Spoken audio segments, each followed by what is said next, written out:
పోలిక లేని, పొరపాటు లేని, ఎలాంటి తనకు తానే సాధించగల ఏకైక చతురత కలిగిన వ్యక్తి, ఇతరులకెవ్వరికీ సాధ్యపడని కార్యాన్ని చేసి చూపించే వ్యక్తి, సంతృప్తి అనేది లేని వ్యక్తి, ఎప్పుడూ వెళితే ఉంటుంది ఇంకొకటి సాధించాలనే వ్యక్తి, మరొకరికి ఆదర్శంగా ఉండే వ్యక్తి మా సుబ్బయ్య గారు.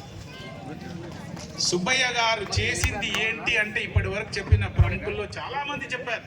నేను మళ్ళా అది ఉటంకించలేను, దాన్ని మెరుగుపరచలేను. నా అనుభవాన్ని మాత్రమే పంచుకుంటాను. సుబ్బయ్య గారు నేను తెలుసుకున్నది మున్సీ టెస్ట్ అని, అప్పట్లో ఉర్దూ తెలుగు చదివే దాంట్లో మున్సీ టెస్ట్ మాత్రమే పాస్ అయిన వ్యక్తి. పౌరోహిత్యం చేస్తున్న కుటుంబం నుంచి, వ్యవసాయ కుటుంబం నుంచి వచ్చినవాడు. దానికి 100కి 100 పాలు కాదు, 1000 పాలు అక్షర సత్యాన్ని నిర్వహించి ఆ డెఫినేషన్ ఇచ్చిన వ్యక్తి మా సుబ్బయ్య గారు. పౌరోహిత్యం అంటే పౌరుల హిత్యాన్ని మాత్రమే కోరుకునే వ్యక్తి.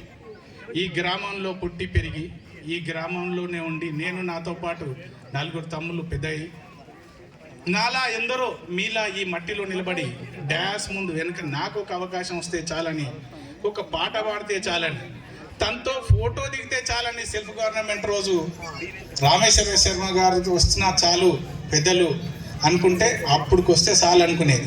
ఎవరికో ఒకరికి, ఒక 2 బ్యాచ్లకు మాత్రమే అయ్యగారితో ఫోటో దిగేది ఉంది. మీరు కావాలంటే మన బుక్కులు చూసుకోవచ్చు.